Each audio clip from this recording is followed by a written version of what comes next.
श्री परमात्मने नमः। श्री गुरुपादुकाभ्यां नमः। पूजनीय स्वामी भक्त डॉक्टर सुषमाताई वाटवे लिखित सद्गुरूंच्या सान्निध्यात भाग 4 या पुस्तकाचं क्रमशः वाचन आपण ऐकत आहोत. आज ऐकूया या पुस्तकातील 1985 या शीर्षकाच्या लेखाचा भाग 1. स्वामी म्हणतात, काही संप्रदायात शक्तिपात दीक्षा आहे. अशा संप्रदायात बरीच मंडळी अशी दिसतात की त्यांना शक्तिपाताने उन्मन अवस्था प्राप्त झालेली आहे. पण या अवस्थेबरोबर जो बोध पाहिजे तो फारसा कुणात दिसत नाही. याचं कारण त्यांना श्रवण घडत नाही. सांगणारी अधिकारी व्यक्ती कुणी नाही. जिथं निरूपण चालतं तिथं ही मंडळी जात नाहीत. यांना काही क्रिया व्हायला लागल्या की आपण झालो असं त्यांना वाटतं. त्यामुळे त्यांची प्रगती खुंटते. आता इथं एक मुलगी येते, तिला शक्तिपात दीक्षा आहे, पण ती इथं नित्य श्रवणाला येत असल्यामुळे तिला बोध आहे. तिच्या वडिलांना शक्तिपात दीक्षा आहे, पण त्यांना श्रवण नसल्यामुळे तो बोध नाही. क्रिया होतात, पण बाकी जीवनात काही फरक पडत नाही, असं उपयोगी नाही. स्वामी पुढे म्हणतात, आता सध्या या देहाची अशी स्थिती आहे की गेली 4-5 वर्ष आतून जी स्पंदनं सारखी उठत आहेत त्यावरून लक्षात येतं की मी जे काही करतो, बोलतो, हे काही मी करत नाही. कोणती तरी शक्ती ते माझ्याकडून करून घेत आहे. आणि ही अवस्था दिवसेंदिवस वर्धिष्णू होत आहे. तेव्हा या स्थितीत सर्वांवर प्रेमच संभवतं. परवा या 2 छोट्या मुली ट्रान्समध्ये गेल्या. त्याचा आनंद त्यांच्या आईवडिलांना तर होताच, पण त्याहीपेक्षा जास्त आनंद मला होता. याचं कारण त्या मुलींनी जन्मजन्म काही साधना केली असणारच. शिवाय जी शक्ती या देहात खेळते ती सारखी बाहेर फेकली जात असते. तिचा परिणाम आजूबाजूच्या मंडळींवर सारखा होत असतो. प्रत्येकाची ग्रहण शक्ती जशी असेल त्यावर ते अवलंबून असतं. या शक्तीचा बाह्यातकारी परिणाम जो दिसतो तो म्हणजे प्रेम आणि शांती. यच्च यावत प्राणीमात्रांवर प्रेम आणि कोणत्याही परिस्थितीत शांती, जी कधीही ढळत नाही. स्वामी पुढे आणखी म्हणतात, एकदा प्राध्यापक के.व्ही. बेलसरे पुण्यात आले होते. प्राध्यापक बेलसरे हे सध्या गोंदवलेकर महाराजांच्या संप्रदायाचे अध्वर्यू आहेत. ते तत्त्वज्ञानाचे प्राध्यापक होते.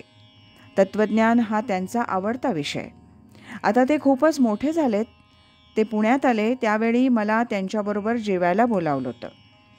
जेवणानंतर आम्ही सगळे बसलो असता बेलसरे मला म्हणाले, मला स्वरूपानंदांची तशी फारशी माहिती नाही. मी त्यांचं चरित्र वाचलं आहे, तथापि मला ते नीट कळलेलं नाही.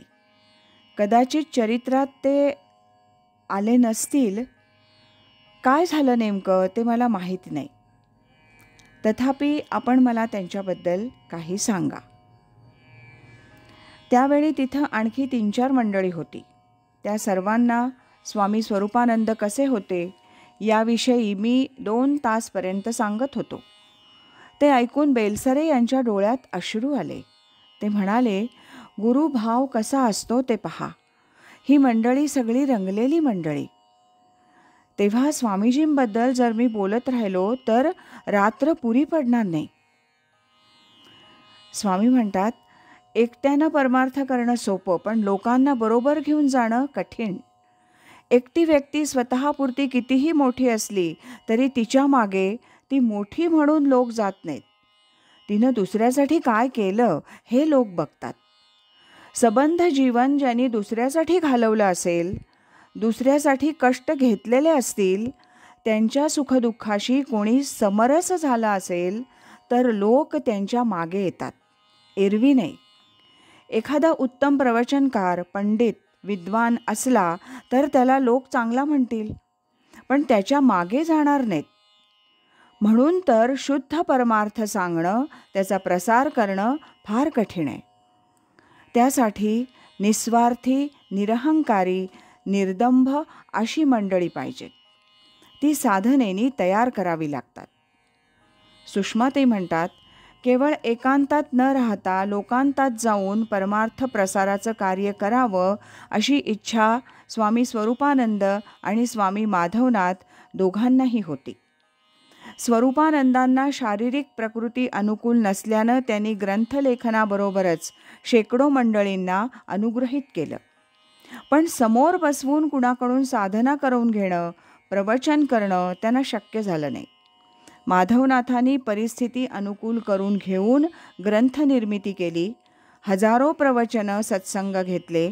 शेकडो मंडळींना अनुग्रह देऊन परमार्थ मार्गावर स्थिर केलं.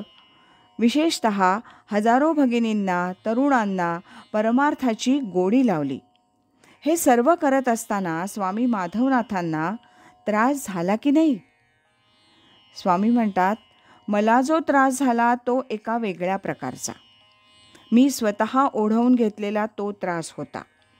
भगिनींना परमार्थ मार्गावर स्थिर करताना सर्व बाजूनच खूप त्रास होतो, पण मी त्यात पुष्कळच यशस्वी झालो याचा मला आनंद आहे. दुसऱ्या कोणी मला फार त्रास दिला असं वाटत नाही. धंदाही मी असा मोठा केला नाही की ज्याचा मला त्रास होईल, व्याप होईल. पहिल्यापासूनच हे निश्चित होतं की बेताचा धंदा ठराविक चौकटीत करायचा. आपला संसार, मुलांची शिक्षणं, लग्नकार्य यासाठी आवश्यक तेवढा पैसा मिळवायचा. तसंच मी केलं. आज इथेच थांबूया.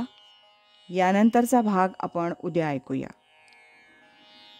श्रीमत सच्चिदानंद सद्गुरू श्री स्वामी स्वरूपानंद महाराज की जय. श्रीमत सच्चिदानंद सद्गुरू श्री स्वामी माधवनाथ महाराज की जय. हरि ओम तत्सत.